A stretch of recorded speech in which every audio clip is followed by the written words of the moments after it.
Chắc nó áo quần á. Đâu có tiền đâu. Chồng hắn có tiền, thì tiền có đi làm đâu mà có. Đấy. Bơm vô và dán vào, chứ hắn đâu có vào đâu mà.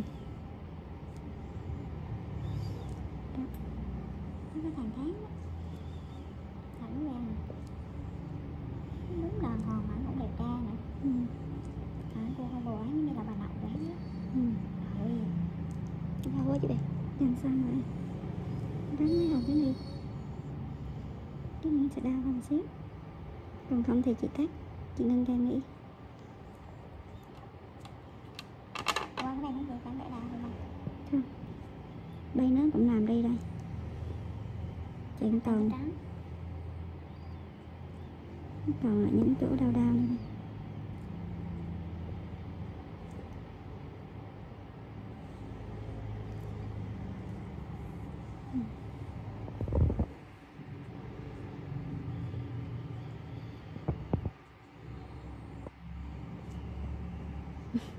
Thằng thấy nó đẹp trai, chồng với My hay là với My đẹp trai hơn? Chồng với My đẹp trai hơn. Thằng tháng nó đẹp hơn. Biết thằng Mỹ nói ra không? Chồng em đẹp trai hơn nhiều. Cái chồng cạo tái tay kìa. Không, đây là thằng kia đẹp hơn, tao không muốn đâu mà tao phát cười cho mãi quá đi. Chồng em đẹp trai không đủ lắm chị đi. Đẹp trai hơn nhiều lắm. Ý là thằng tháng nó thì hơi gậu gà hơn tí thôi. Chứ nào tiếp viên hàng không rồi phải biết chịu con đồ cũng ngâu rồi. Mấy nước đó vậy tao. Mà tao thấy chồng hắn. Thấy chồng hắn là tao biết là không bằng con thằng kia rồi. Này với hả? Cái tính lại dễ thương vậy sao? Tự nhiên đột mấy ảnh cũ của hắn ra, có con bác của hắn tự nhiên thấy tao.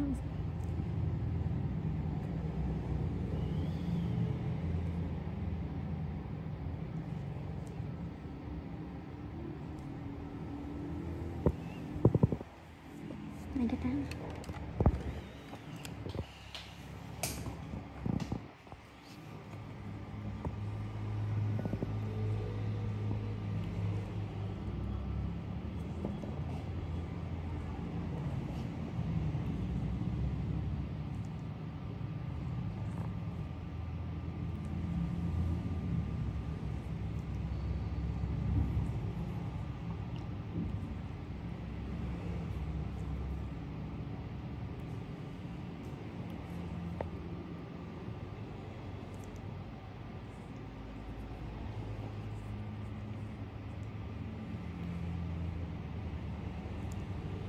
Để biết cái con hút màu đó là ai với gì đó. Hình như là cái bà tóc ngắn đó. Bà hút màu. Chị Văn á, chị Văn á. Nó nói bà Văn giới thiệu đó hay là My đó là như thế. Đó. Ý là hắn tư vấn lại lao lát đâu. Mà bà Văn còn mới hút màu ra đang mà chỉ nó được này. Mà vấn đề là rang mà trời hắn thấy là nó hút màu ra thôi. Đó thì phải có người hút màu của mình rồi. Đó, không sữa gì hết, mình chỉ hút màu thôi. Mà không biết là hút ra sợi nào rồi đó đó. Với số mấy rồi nữa. Cái mặt cái là mũi nó là giống mũi lăng đó. Sữa dễ sợ. Thô quá, nhìn đây cái mũi nó bị thô quá này. Tháng này cũng nhỏ hút mình phải hút đó. Nhân đây trên nó ngọt mà đấy. Nhân lai ý là nhận giống như là giống này của nó.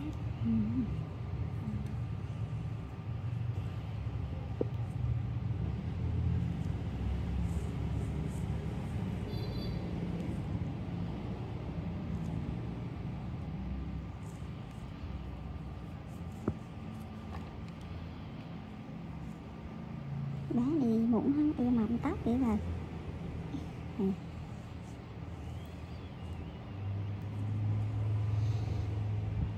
mà nghiệm lại chứ.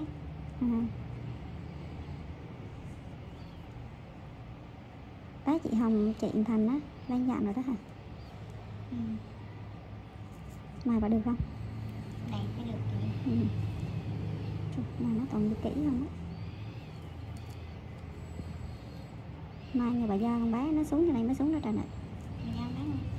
và bạn nậu hay khá. Ủa có mối liên kết à? Rồi sao?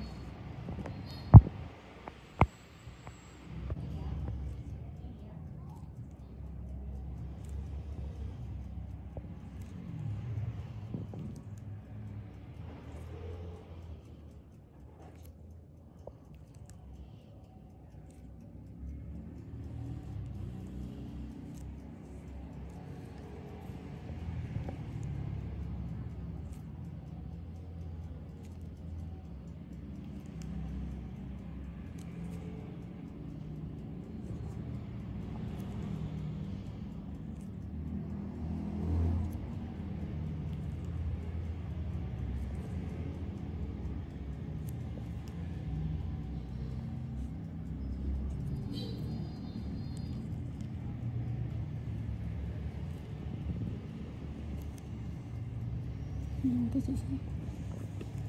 Chùi cái miếng này.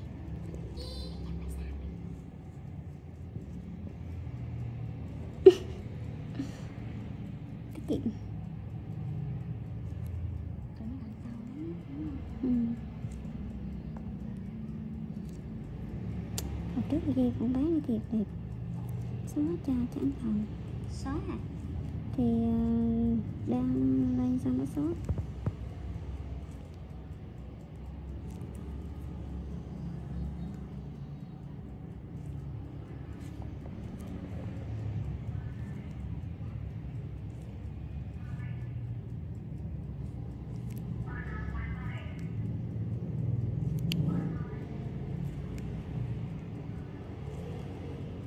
Ví dụ giờ mi cục cà phê mà viên này hết này, chắc bạn ghê lắm á. Cái này biết là mua cho sao, chưa biết là mua cho hết.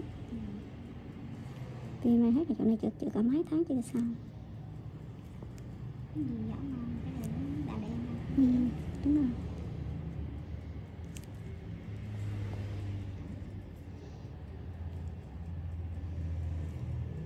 Hay là chín tấm có cái ghép một cái này. Không, biết làm cho xong đây rồi.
Indulge your supernatural fantasies with this big Chevy hardtop, done up as a clone of the hero car from the TV series, which is now up for auction on the Bring a Trailer website.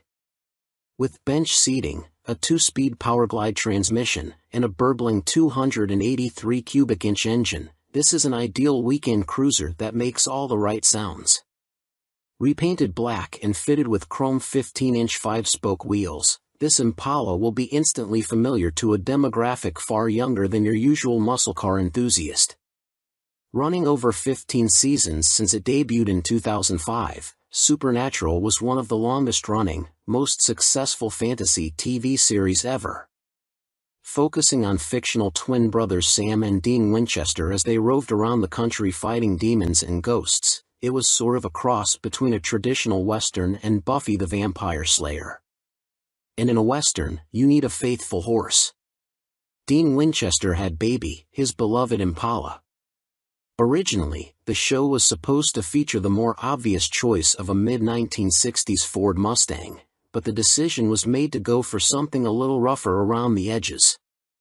A black pillarless hardtop Impala offered the necessary air of menace, low and rumbling, and with the implication that there was plenty of space in the trunk for a body or two.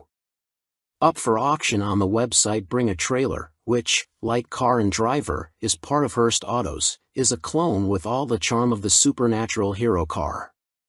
With the auction set to end on Tuesday, December 6th, bidding sits at just $5,200. Welcome to NNC Car Reviews channel. 2023 Mini Cooper Southeast First Drive, a sign of great things to come. Lively handling and expressive design have been Mini's hallmarks ever since BMW reinvigorated the marque for the 21st century, so it stands to reason that a brand like Mini could benefit massively from the onrushing electrification of the automobile. But so far, outfitting Mini's lineup of compact and subcompact models with motors and batteries has been slow going at best. To see how Mini has been coming along on its path to the inevitable future of automaking, we jumped behind the wheel of its only all-electric powered offering at present, the recently updated 2023 Mini Cooper SE, for a quick spin. What's changed since we last drove an SE? In case you missed our initial coverage, the Mini Cooper SE isn't just an electrified version of the base Mini hardtop coupe. Mini actually started with the hotter Cooper S trim when building its SE-EV. Although it no doubt would have been better to start from a dedicated electric platform, we appreciate that Mini set out to lend some sportiness to its first ever mainstream consumer EV. When we first tested the 2020 Cooper SE, we enjoyed its entertaining driving dynamics and model-specific styling cues, but we also found it to be lacking in other areas. Mini attempted to make the Cooper SE a bit more appealing with a refresh for 2022 that included new technology, cosmetic changes, and most important, an improved EPA-rated range of 114 miles.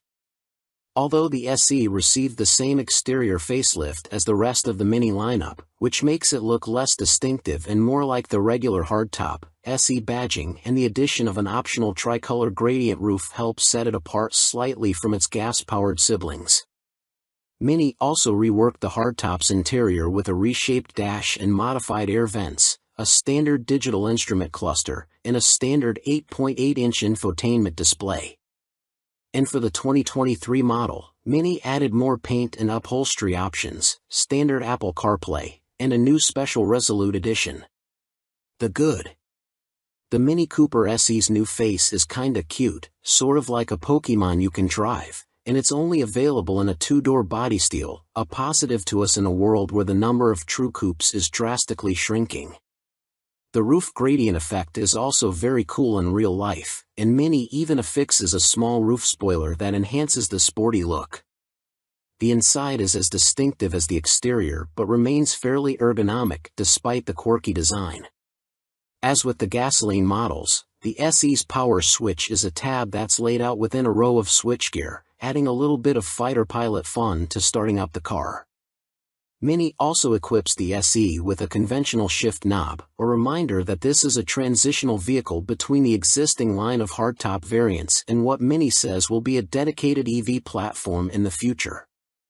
Rather than positioning the regenerative braking mode selector as a click down from drive, Mini places the selector switch amid the rest of the car's hard controls on the center stack.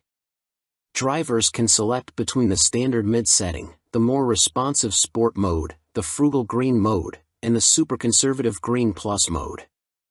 As one would expect, sport mode is by far the best way to have fun in the Cooper SE. A single motor drives the front wheels, spinning out 181 horsepower and 199 lb-ft of torque. In our testing, the Cooper SE hit 60 miles per hour from a standstill in just 6.0 seconds, making it quicker than the 6.6-second run managed by the 2022 Cooper S Sidewalk convertible we tested. Like one would expect from a traditional front-drive hot hatch, mashing the throttle yields some torque steer, but it's easy to overcome and gives the Cooper SE a feisty character. While flinging the electric Mini hatchback along some country roads, we found it to be lively and tossable. Its steering is heavy and somewhat numb, but it's accurate enough and allowed us to explore the limits of the Cooper SE's communicative chassis. The default regenerative braking setting is aggressive but highly predictable and easy to get used to. We briefly sampled the less forceful regen setting but found it provided too little bite and required us to fuss with using the actual brake pedal. The Mini Cooper SE has all of the benefits of a small car, and its clever battery packaging allows it to swallow the same amount of cargo as a regular mini hardtop. Navigating traffic, engaging in a spirited drive, and parking are all strong suits of the electrified hatchback. In this regard, it looks like Mini has everything going for it when it does move over to building electric vehicles from the ground up. On the safety front, Mini offers a satisfactory suite of standard active safety equipment for the SE, including front collision warnings, automatic emergency braking, and lane departure warnings.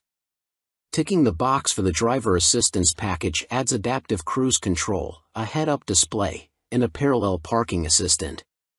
Safety scores for the 2022 Mini Hardtop were fairly strong, with good scores in every crashworthiness category from the Insurance Institute for Highway Safety.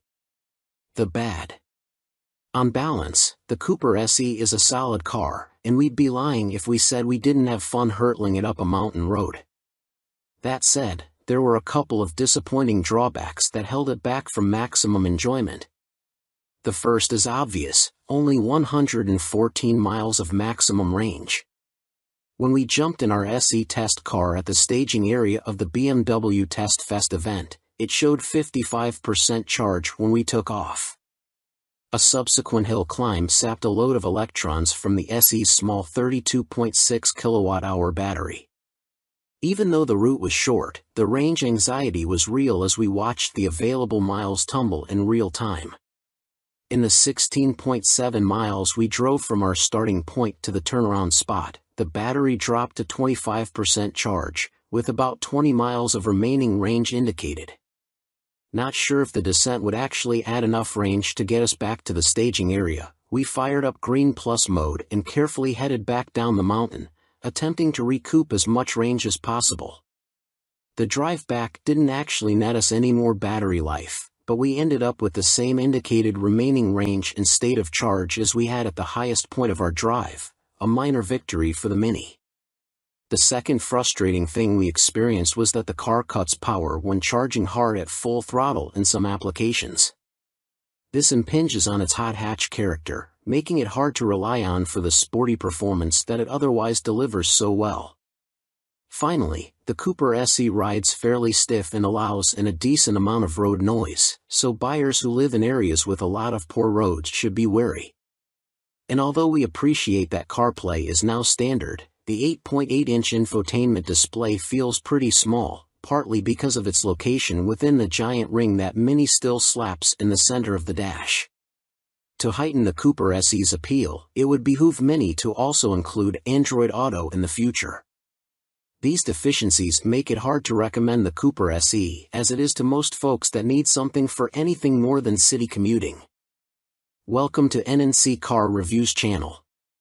BMW expands into hydrogen power with fuel cell SUV based on the X5. The BMW 9.5 hydrogen fuel cell SUV is now entering low-volume production and will begin testing in select regions next spring. Based on the regular BMW X5, the 9.5 is retrofitted with a fuel cell stack, an electric motor and battery, and a new floor to fit its hydrogen tanks. BMW believes both electric and hydrogen-powered vehicles are necessary to combat climate change, with the 9.5 a potential precursor to future models. Along with a growing number of automakers, BMW says it's committed to combating global climate change and aims to be carbon neutral by 2050. Unlike many automakers, however, the German brand believes hydrogen fuel cell vehicles will play a big role in reaching that goal, alongside battery electric vehicles, of course. Leading the charge is the hydrogen-powered BMW 9.5 SUV that has just begun low-volume production. It was first previewed a few years ago by the iHydrogen Next concept that appeared at the 2019 Frankfurt Auto Show. Starting sometime next spring, 2023, the small batch of 95s that BMW is now building will hit the streets in select regions around the world for testing purposes.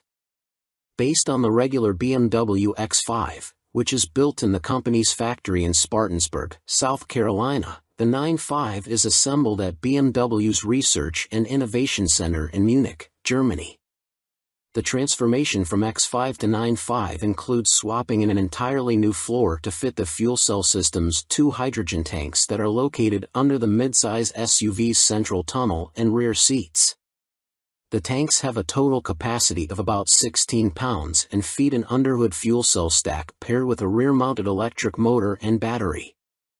BMW says the 95's entire fuel cell electric system makes a combined 374 horsepower. The company also says its curb weight is comparable to the plug-in hybrid X5, which weighed 5,627 pounds on our scales. BMW claims the 95 can accelerate from 0 to 62 miles per hour in under 7 seconds and has a top speed of 118 miles per hour.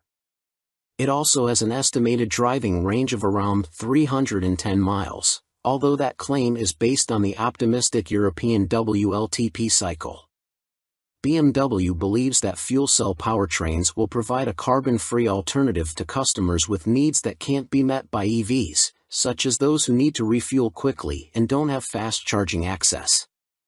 The company also thinks hydrogen power will help offset the challenges that electrification faces, especially with medium and heavy-duty trucks. Other issues the technology is said to address include regions with constraints on electrical grid capacity and renewable resources. Plus, BMW says more than 40 countries worldwide currently have a strategy regarding hydrogen power and cites the continuous build-up of hydrogen refueling stations since 2020. Welcome to NNC Car Reviews channel. Custom Restomod 1965 Dodge D200 wedges in a modern Laramie interior.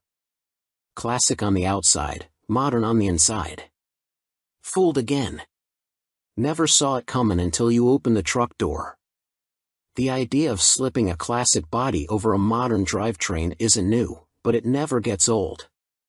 The example here mates a first generation, 1961 to 1965. Dodge D200 body with a brand new, it's all relative, four-wheel drive 2010 Ram 2500 Laramie pickup truck, resulting in nostalgic D200 vibes underpinned by modern technology and amenities.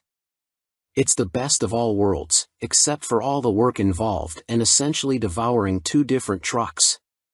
Let's just say, if it landed in the driveway, we wouldn't kick it out. Since this Dodge D200 is a 2010 Ram 2500 at heart, it's powered by a 6.7-liter Cummins i6 backed by a rebuilt Jasper 68 RFE automatic transmission. A 1965 with a Cummins would have predated the first prototype Cummins-powered Dodge truck by 20 years, and a factory Cummins-powered Dodge truck wouldn't roam city streets until 4 years later in 1989. And obviously it wasn't the same Cummins as this 6.7-liter, which was cleaned, inspected, resealed, and painted Cummins beige.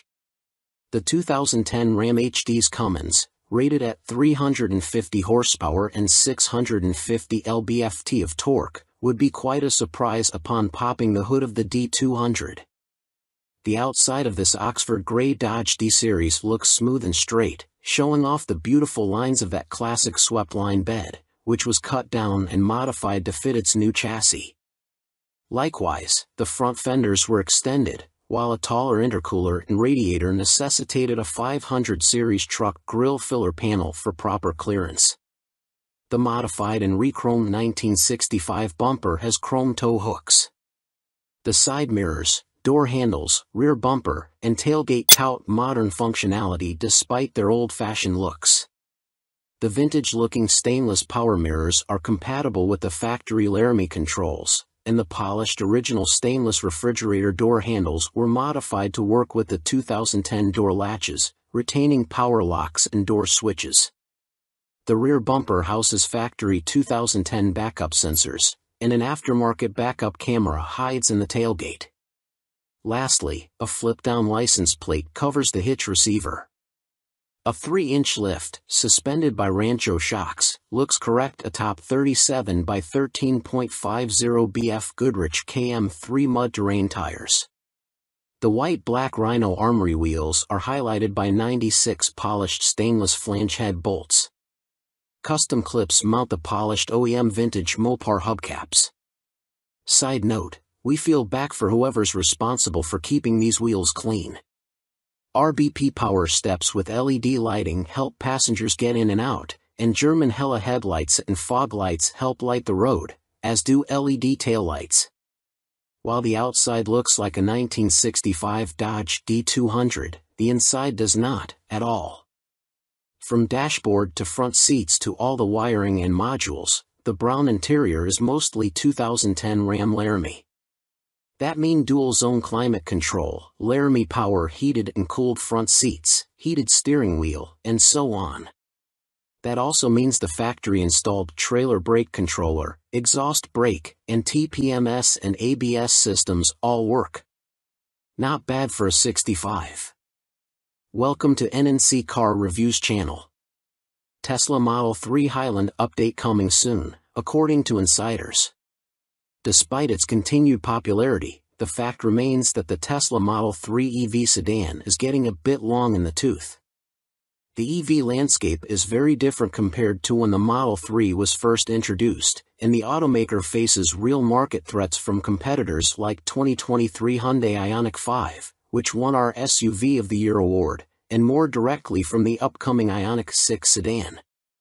So a new report from Reuters with insider details about a potential upcoming refresh are not surprising. Rumors have swirled for quite a while that Tesla has been working on an update to the Model 3 codenamed Highland, but thus far Tesla has not confirmed them. Despite that, for individuals with knowledge of the Highland project told Reuters that Tesla is getting ready to put the updated Mode 3 into production, and that it will feature new styling and other updates. However, it won't be merely a cosmetic refresh. Tesla is taking a hard look at the Model 3's underpinnings to find ways to simplify production and use fewer interior components, all in an effort to reduce cost. Despite recent reports that Tesla earns more profit per vehicle than Toyota, Tesla's stock has dropped by approximately 41% between September 2022 and November 2022. So, it's no surprise that the automaker is looking for ways to save money, especially on a high-volume car like the Model 3. 2 of the 4 unidentified sources claim that the updated Tesla Model 3 will be manufactured at the automaker's Shanghai and Fremont factories, with production in Shanghai starting in the third quarter of 2023. Welcome to NNC Car Reviews channel. The Dodge Challenger SRT Hellcat's manual transmission is back after a brief vacation. Well, it looks like the Dodge Challenger SRT Hellcat's manual option, after having been removed from Dodge's site earlier in 2022, is back in the lineup for 2023. The 6-speed Tremec manual is listed as the standard transmission for the non-red-eye Challenger SRT Hellcat in official documents. But where did the Tremec go, and why? Don't blame the lack of popularity of manuals in most new car sales. Dodge's reasoning is a bit more digital than that. The Powertrain Control Module, PCM, fitted to manual-equipped Challengers required a new calibration, putting any chance of getting a stick on the model on ice for the rest of the 2022 model year. A forum post, via Road and Track, dating back to December 10, 2021 shows that the manual transmission version of the Challenger Hellcat was not available for 22. However, looking on Dodge's website at the time, every other manual option of the Challenger could be ordered, but the Hellcat manual isn't even on the site. That same forum post also alleged that getting the manual transmission paired with the Hellcat's 6.2-liter supercharged Hemi V8 to pass emissions is the issue, which could imply this is the required recalibration Dodge mentioned. There might be some grain of truth to that, but we weren't able to directly confirm. When we did ask if there was a calibration issue with the Challenger Hellcat, Dodge acknowledged there was, but added that updating calibrations are a normal part of vehicle production and that this isn't related to the issues with silicon-based chip and PCM supply shortages currently disrupting the industry. Setting up this new calibration ultimately required, well, a single model year. After initially saying it was unsure of when the updated programming would be ready and the Challenger Hellcat would return to availability, Dodge quietly added it to its 2023 Challenger specifications documents. That means now, anyone interested in a manual Challenger Hellcat, and why wouldn't you be, needn't pick something else or go with the automatic if they have their hearts set on a supercharged 6.2-liter V8. Welcome to NNC Car Reviews channel. Toyota confirms Grand Highlander SUV with hybrid max powertrain. Toyota confirmed the existence of the new Grand Highlander SUV, which it plans to fully reveal at the Chicago Auto Show on February 8. The three-row SUV will likely fill the gap between the mid-sized three-row Highlander and the larger, body-on-frame full-size Sequoia. Notably, the Grand Highlander is wearing the same Hybrid Max badge as the top-spec Crown sedan, which suggests a 340 horsepower setup. It looks like Toyota wants to join in on the excitement surrounding enlarged versions of SUVs like the Grand Cherokee L and Grand Wagoneer L by making its own supersized version of the Highlander called, you guessed it, the Grand Highlander. While the current Highlander boasts impressive fuel economy in hybrid form, it can't compete with the third-row space of competitors including the Kia Telluride, Volkswagen Atlas, and Chevy Traverse. Toyota describes the Grand Highlander as the ultimate road trip vehicle, implying increased legroom and cargo space. The first teaser shot of the new three-row SUV gives us a glimpse at what the rear will look like. We're particularly excited about the Hybrid Max badge, which indicates the Grand Highlander Platinum will receive the same potent powertrain as the top-spec Crown sedan. In that car, the hybrid setup with a turbocharged 2.4-liter inline-4 gas engine produces a combined 340 horsepower and 400 pound-feet of torque. Toyota didn't give any information about the Grand Highlander's available powertrains, but it's likely the standard 265 horsepower Turbo 4 from the base Highlander will carry over to this new model as well. We managed to pull back some of the shadows layered over the photo to expose a bit more of the car. The increased visibility shows similar squared-off styling to the current Highlander, but also includes a pair of round exhaust tips not found on the standard version. The taillights take on a C shape, and a new light bar spans the spoiler. We don't have any other info on pricing or when we'll actually start seeing the Grand Highlander on the road, but we do know that Toyota is planning to do a full reveal of the SUV at the Chicago Auto Show on February 8. Welcome to NNC Car Reviews channel. The Toyota Land Cruiser will likely return to US.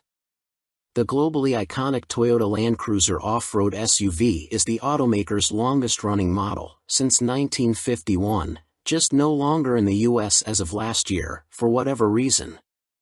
There's now a new global Land Cruiser, the J300 series, and we still get the Lexus LX luxury SUV that's based on that global model here. However, our options may be expanding beyond Lexus once again in a few years' time, according to Jack Hollis, Executive Vice President of Sales for Toyota Motor North America. In an interview with Motor Trend following news of the all-new 2024 Toyota Grand Highlander three-row SUV, Hollis was asked if a storied nameplate like the Land Cruiser would ever make its return stateside, and the answer was promising. Will we ever? I would say likely yes. Asked if it would be in the foreseeable future, he said we would have to wait for an answer on that one. Obviously Land Cruiser is such an important part of our heritage and has done such a great job. And I'll be looking at it, absolutely. Have I seen designs, thoughts, and hopes? Yes. But nothing to announce. It's still a ways off, Hollis added. So it's certainly not confirmed, but it's a much stronger answer than we were expecting.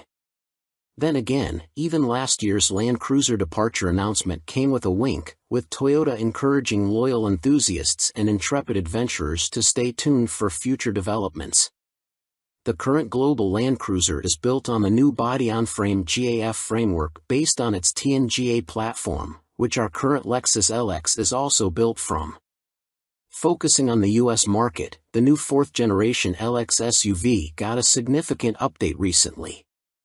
Its 3.4-liter twin-turbo V6 engine bumped output up 28 horsepower and 78 lb-ft of torque, now totaling 409 horsepower and 479 lb-ft, and it's linked to a 10-speed automatic transmission.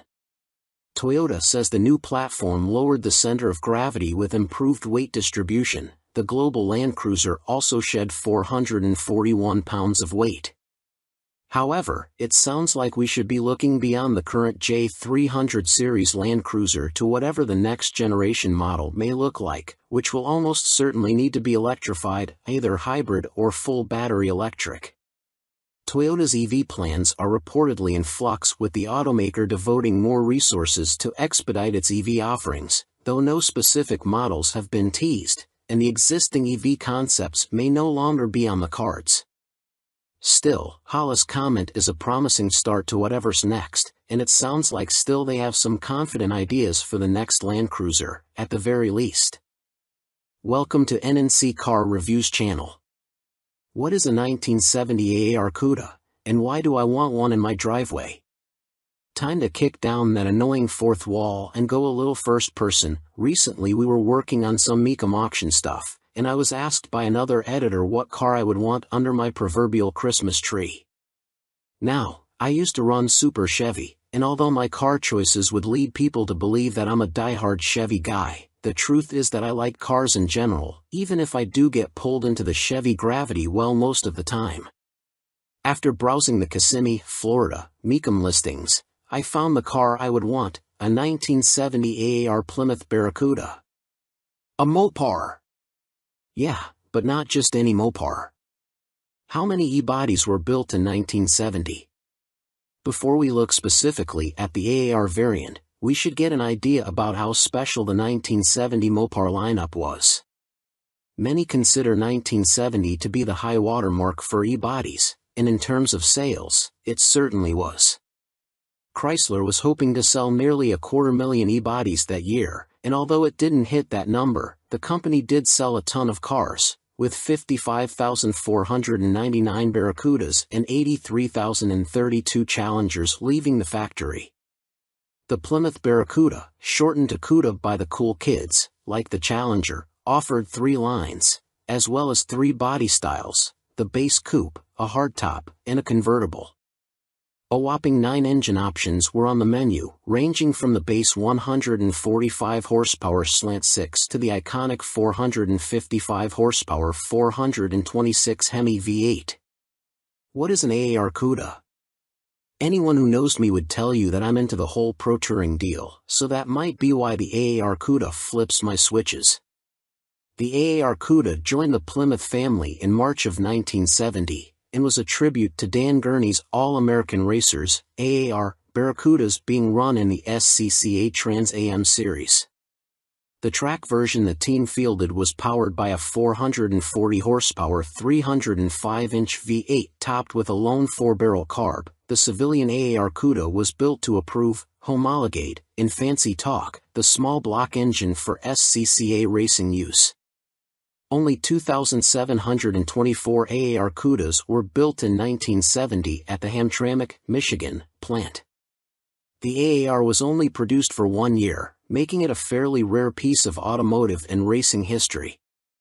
What engine was in the AAR CUDA? The street version of the AAR CUDA got a 340-inch, 4.04-inch bore/3.31-inch stroke, iron block V8 with iron heads, solid lifters, and 3 2-barrel Holley carburetors sitting on an Edelbrock aluminum intake. The 346-barrel was rated at 290 horsepower at 5,000 RPM and 350 lb-ft of torque at 2,800. Not the most powerful offering, but no slouch either. What else made the AAR CUDA different?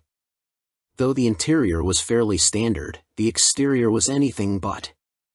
It was offered in many of the high-impact colors of the day, and given a racy look with a functional matte black fresh air fiberglass hood and distinctive strobe stripes that incorporated the tricolor AAR Shield logo. The trunk lid received a unique black ducktail spoiler, and the rear of the Cuda was raised nearly 2 inches to allow for the side exit exhaust. Related, 1970 Cuda returned to the track after 30 years in storage. The AAR had special stocks and rolled on Goodyear Polyglas GT 60 15-inch tires in the rear and E60 15-inch tires in the front. This gave the 1970 AAR Cuda the distinction of being the first Detroit production car with staggered wheel sizes. 1,120 were equipped with the A833 4-speed manual trans, and 1,603 had the 3-speed A727 Torque Flight automatic. You know which one we prefer. Welcome to B&C Car Reviews channel. Polestar 2 BST Edition 270 echoes Polestar's past. Before Polestar became Volvo's all-electric offshoot brand, it was the Swedish carmaker's racing and performance division. Perhaps in a bid to regain some of that sporty personality, there's a new limited production model, the 2023 Polestar 2 BST Edition 270. With the dual-motor Polestar 2 as a starting point, the 270 in the name refers to the worldwide production run. The BST is a nod to its internal beast development code. For the $76,900 starting price, the BST is essentially a Polestar 2 with the optional Pilot, Plus, and Performance Pack options. According to Polestar's online configurator, adding these options to a non-BST model takes the price to $66,400. The BST's power output of 469 horsepower and 502 pound-feet of torque is the same as the performance packs, as are the upgraded Brembo brakes. The EV guts are also carryovers, with a lithium-ion battery pack that has a 75.0 kWh usable capacity and DC fast charging up to a 155 kW rate. Range drops slightly though, from an EPA estimated 260 miles down to 247 miles. The BST's price premium is justified with exclusive add-ons that include 21-inch forged wheels with bespoke Pirelli P0s, a front strut bar, a 1-inch lower ride height, painted body cladding, and black mirrors. The big news is the inclusion of special Öhlins dampers that are two-way adjustable up front. To see if those upgrades paid off, we had the opportunity to ring out the BST on the Bay Area's Skyline Boulevard, an abstract scribble of pavement famed for slicing through the redwoods.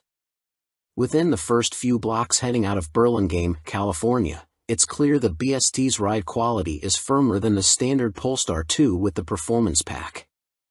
You definitely feel the impacts from ruts in the pavement, but only large potholes cause any real harshness.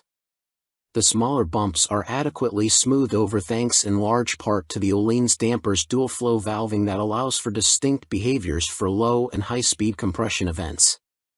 It's similar to how progressive springs can add some initial compliance for comfort and stability while also having greater resistance when cornering hard. The difference is that the Öhlins dampers are more easily adjustable to suit your tastes. The coilover spring preloads are also manually adjustable with the right tools. Polestar's Christian Sampson, head of product attributes, informed us that our BST was set to 7 on the adjustment scale of 1 to 22, with 1 being the firmest and 22 the softest. That potentially leaves a lot more compliance for everyday comfort and a bit more firmness for a track day, though the 127 miles per hour top speed will limit how much fun you can have on the straightaways. As we find our way to Skyline Boulevard, the suspension begins to shine. You feel a strong connection to the BST and the Pirelli's contact patches with every nudge of the steering wheel, though the steering effort seems too light for spirited driving. In typical EV fashion, having the batteries below the floor masks a lot of the small hatchback C/D estimated 4,700 pound curb weight. It's easy to get acclimated to the BST's handling characteristics, and in no time we're pushing harder and harder into each consecutive turn. Larger undulations in the road can cause some alarming hops, though. The Polestar BST is as entertaining and lively as the BMW i4, and the lack of synthetic motor noises gives it a more zen-like experience. You hear the tires squeal in turns and whimper when you're hard on the brakes. They give a very good indication of how much harder you can drive in a delightfully old-school analog manner. We executed a very subtle four-wheel slide in one bend and were pleased with how intuitive and effortless it was to manage. There weren't any snap releases from adhesion, nor was there any need for any rally car histrionics by sawing away at the wheel. Like a gold medal gymnast, it just stuck the landing. Point: the BST was also well-mannered on slick roads.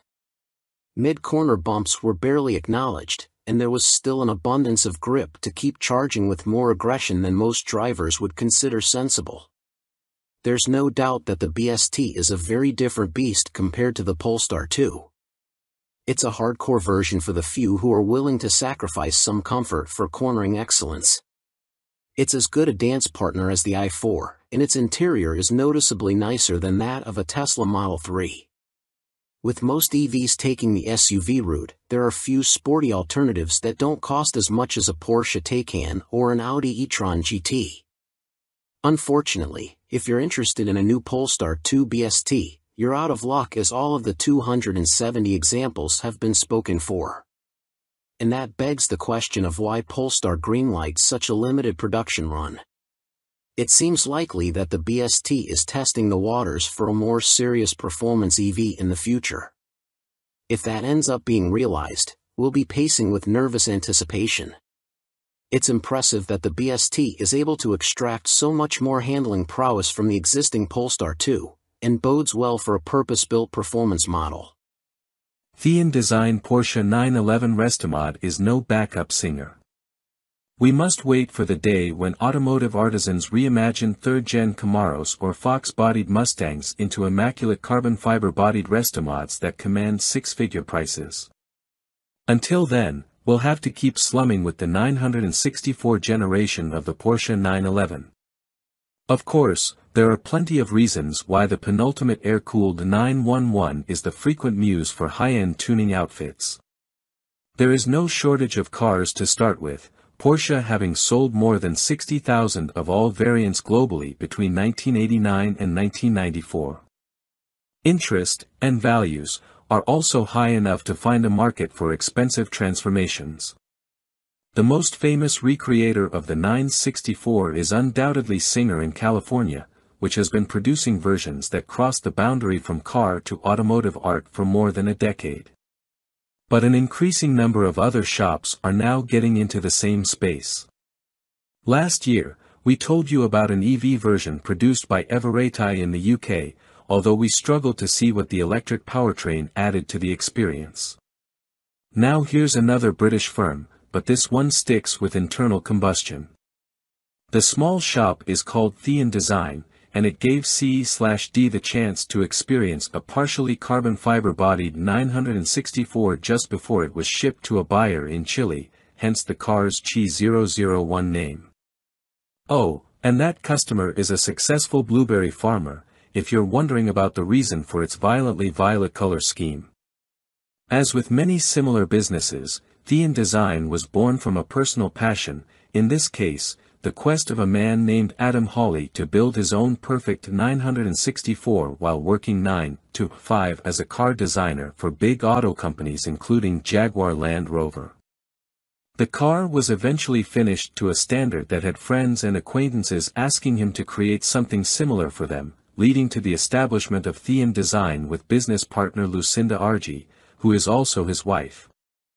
While the Thean Chi001 shares its basic form with the 964, its detailing is clearly inspired by that of earlier 911s.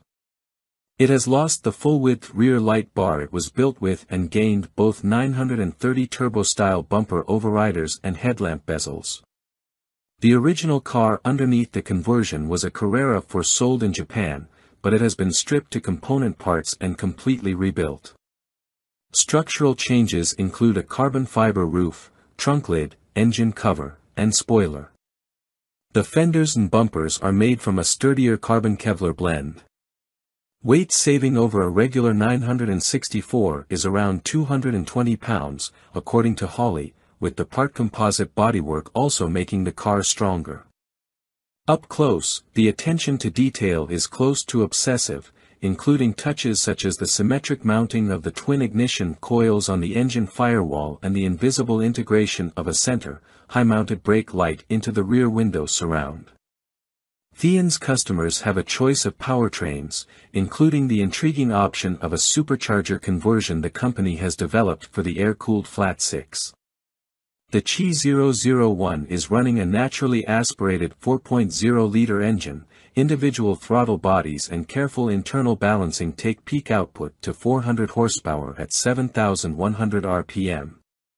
It has also lost its original all-wheel drive system, and power is now sent exclusively to the rear axle through a 6-speed 993 generation gearbox and a limited-slip differential. Not every part of the experience has been updated.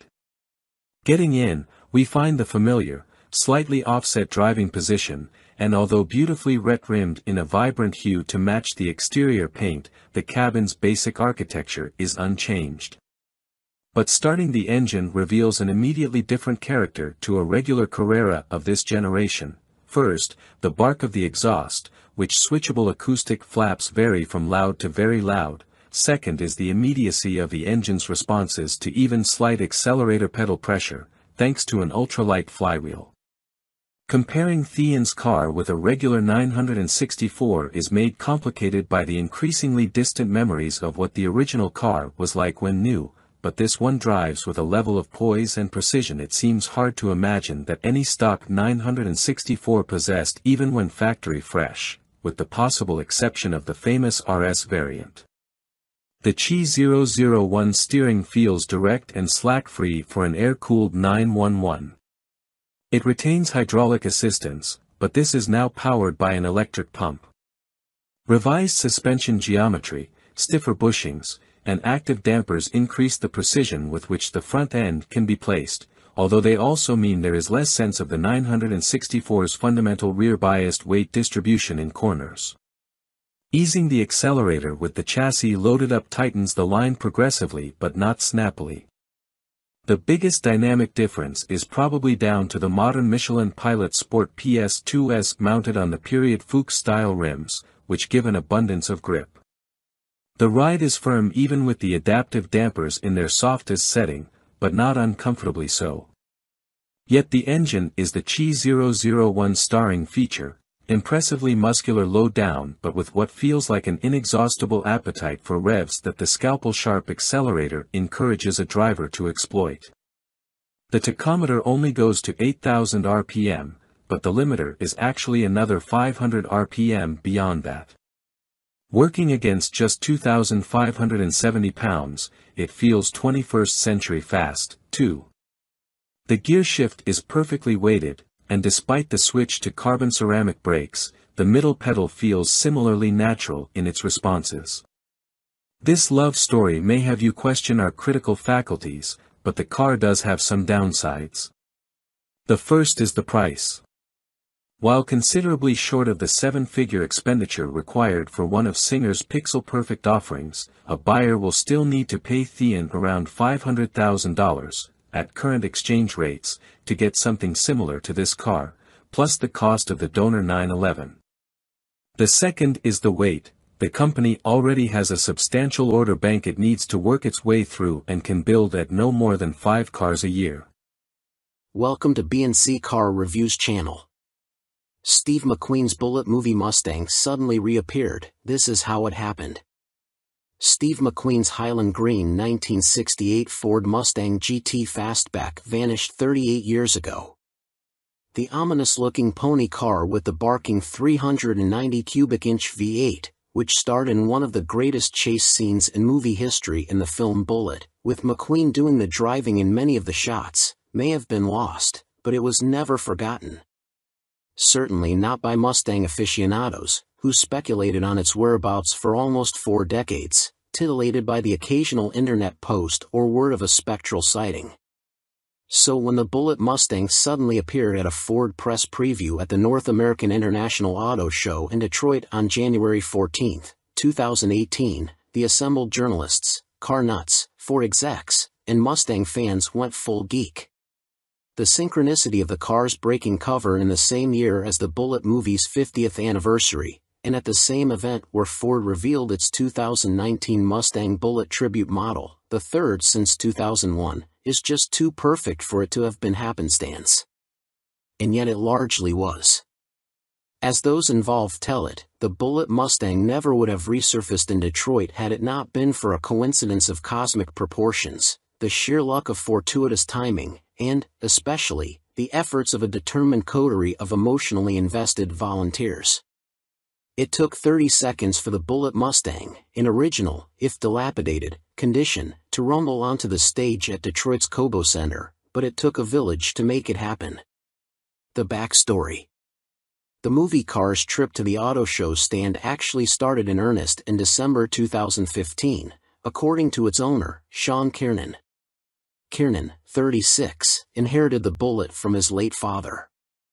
Bob Kiernan had purchased it in 1974 from an ad in our sister publication, Road and Track, to replace the family's only car, an MGB/GT. You have to remember that, at the time, movie cars were not really sought after, says Kiernan. His father liked the idea that it had been used in a movie, but the big factor was that it handled amazing and had huge amounts of power, especially compared to an MG. The Kiernans initially felt so casual about the Mustang's connection to the film that they employed it as a daily driver. Sean's mother, a schoolteacher, drove it for about 5 years, at which point it developed clutch trouble. It was parked in 1980, a year before Sean was born. Kiernan grew up to be a car enthusiast like his father, and the two made a couple of attempts at fixing up the old green Stang themselves. They got as far as taking the car partly apart and having the engine freshened. The odd thing that happened, says Kiernan, is that the car just stayed in the garage all those years, as a project car does, and the internet was born while she just sat there, and in turn the rumors began to form. Not until 1999 was there any intention of keeping it under lock and key and a secret. My father and I always wanted to reveal it in the right way to squash any rumors that he was a hoarding car collector, and then I was just going to drive it to have fun. But Kiernan's father fell ill and passed away in 2014 before they could get the Mustang reassembled. At that point, says Kiernan, he was feeling the emotional gut punch of his father's death and was in a quandary about what to do with the car. I was struggling, he says. Then came the coincidence that changed everything. In December 2015, Kiernan, a salesman of automotive paint and supplies who lives outside Nashville, was returning from a day of sales calls with his boss, Casey Wallace. Wallace, the company's regional sales manager, had come in from out of town. On the long drive back to the office, Wallace asked Kiernan what cars he had inherited from his father. A 75 Porsche 911 and a 68 Mustang GT 390 Fastback, answered Kiernan. Wallace was intrigued and wondered what color the Mustang was. Green, replied Kiernan. Huh, responded Wallace. Sounds like the Bullitt Mustang. Kiernan recoiled. Was the family secret blown? Kiernan knew Wallace was no car guy. He barely knows how many tires are on his truck. How the hell did he know anything about Bullitt? What Kiernan did not know about his boss was that Wallace had a side business. Wallace explained to Kiernan that he and his best friend, independent film and video director Ken Horstman, were partners in a film production company called Spyplane Films. They'd been trying to get an action-adventure movie made that Horstman had written several years earlier.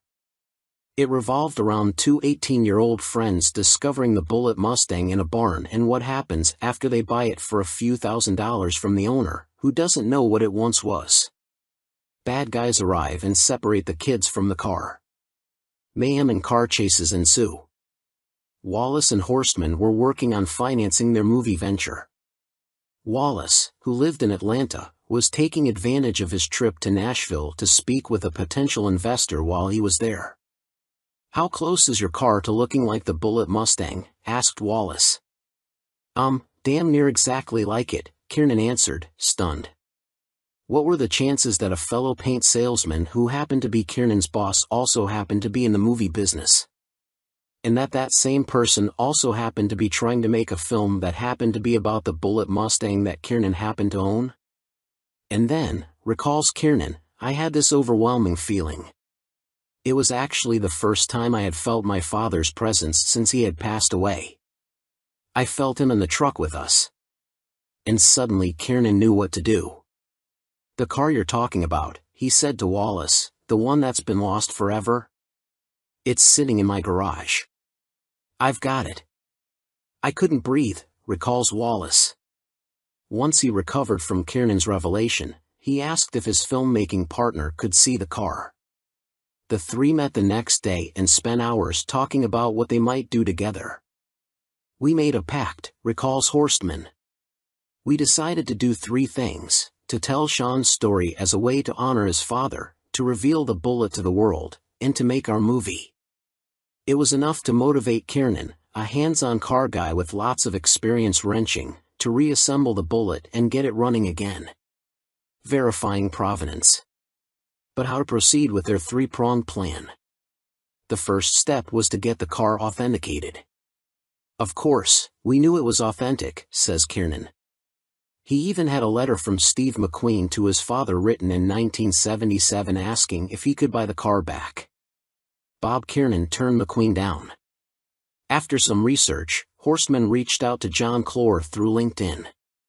Clore, a Gonzo Mustang nut, is also Ford Performance's enthusiast communications manager, the company's public relations liaison with all of the Mustang clubs scattered across America. That first connection was key. "I'm a Mustang enthusiast," says Kiernan, laughing, "and I'm also a lurker on all kinds of Mustang forums. I had to be. I never wanted it to be discovered that we had the Bullitt." John Clore had a big presence on the forums. And I'd seen him in the Mustang documentary A Faster Horse. Although Horstman's note was of necessity vague, Clore wasted no time in responding. "Welcome to B&C Car Reviews channel. Tested, 2022 Volkswagen Taos plays big among subcompact SUVs." The all-new 2022 Volkswagen Taos is the product of a familiar pattern in the car business. As a particular vehicle segment, in this case, crossovers, grows in popularity, manufacturers tend to enlarge and differentiate their entries to make room for new models that fill the newly created gaps in their lineup. With VW's range of SUVs in the United States swelling to include the compact Tiguan, the midsize Atlas and Atlas Cross Sport, and the electric ID.4, sort of an SUV, we guess, a vacancy has opened up in the increasingly popular subcompact space, among the likes of the Jeep Compass, Kia Seltos, and Subaru Crosstrek. It also helps that VW won't be offering Americans a regular, non-GTI version of its latest Golf hatchback, which we're still sore about. At least the Taos is a compelling little crossover on most fronts.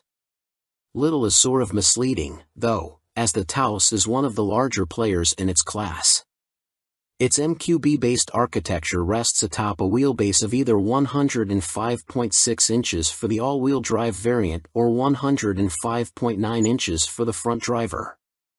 It has a huge back seat for a subcompact SUV, and its capacious and easily accessible cargo hold can swallow 25 cubic feet of stuff behind the rear seats, 28 cubes if you forego all-wheel drive. On the road, if you don't know to look for its distinguishing design cues, a broad LED light bar that connects the standard LED headlights plus chrome Taos lettering on the rear liftgate, you can easily mistake it for a slightly larger Tiguan. VW says the name Taos refers to the rugged, picturesque town in New Mexico. We didn't go there for our drive, but we did traverse our local Michigan haunts in front drive and all-wheel drive variants, both top SEL trim levels. Powering the Taos is a new 1.5-liter version of the EA211 turbocharged inline-4, a 1.4-liter EA211 is found in the Jetta sedan.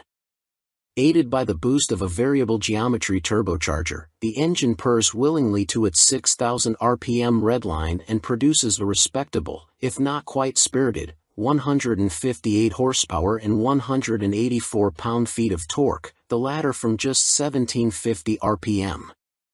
That's less grunt than you'll get from a top-spec 175 horsepower Seltos 1.6T or a 250 horsepower Mazda CX-30 Turbo, but it's perfectly adequate for casually merging onto highways.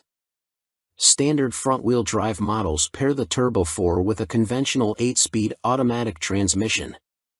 All-wheel drive versions get a 7-speed dual-clutch automatic, which VW calls a direct shift gearbox, DSG. The company says this split allowed it to focus both on greater fuel efficiency with the 8-speed and a sportier driving character with the dual-clutch. The front-wheel drive SEL model we tested ambled to 60 miles per hour in 7.4 seconds and covered the quarter mile in 15.8 seconds at 87 miles per hour, making it slightly quicker than the latest Subaru Crosstrek with a 2.5-liter flat-4 and significantly fleeter than a Jeep Compass.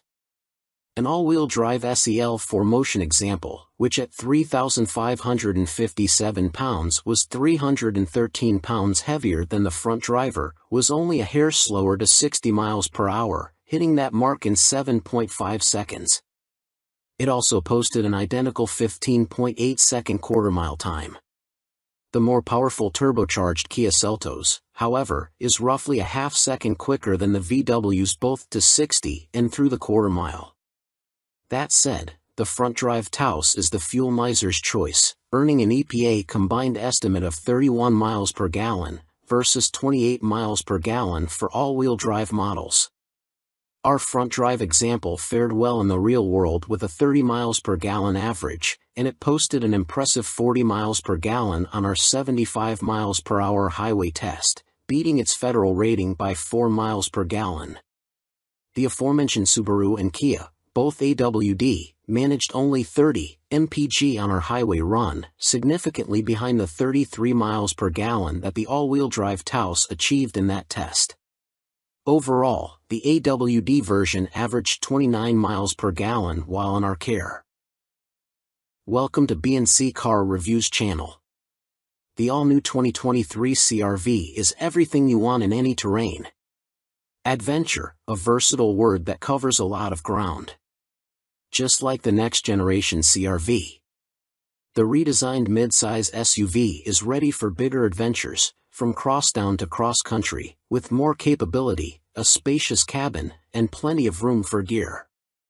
The 2023 CR-V boasts a rugged new design with a longer wheelbase and wider stance. Its bold front end, which features a large, upright grille and elongated hood, gets attention. Its powerful posture, accentuated by a sporty roofline, brings the rugged look together from end to end. New dual low-beam headlights create a distinctive look and offer more illumination than previous CR-V models.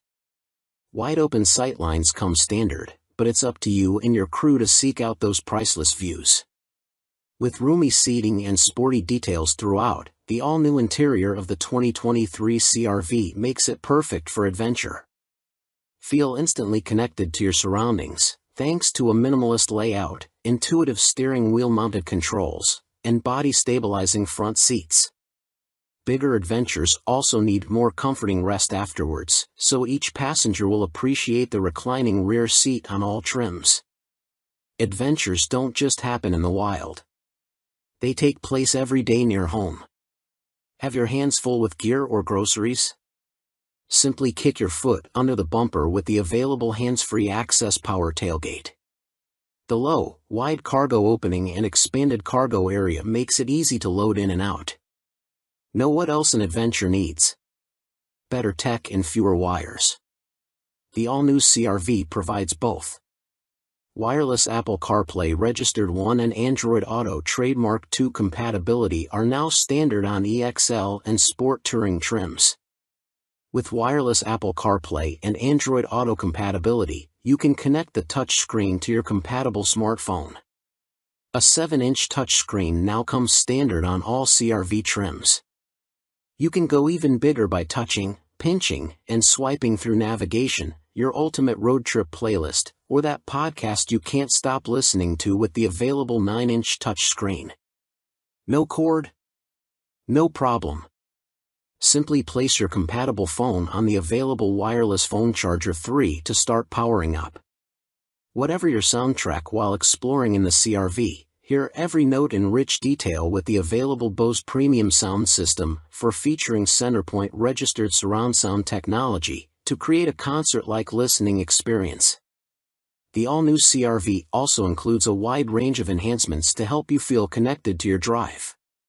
Whether you're navigating your morning commute or the road less traveled, every drive has the potential for excitement with a turbocharged 1.5-liter engine kicking out 190 horsepower. 5 And, if you're out where roads can become slippery, the available real-time AWD with intelligent control system trademark provides smooth handling and peace of mind.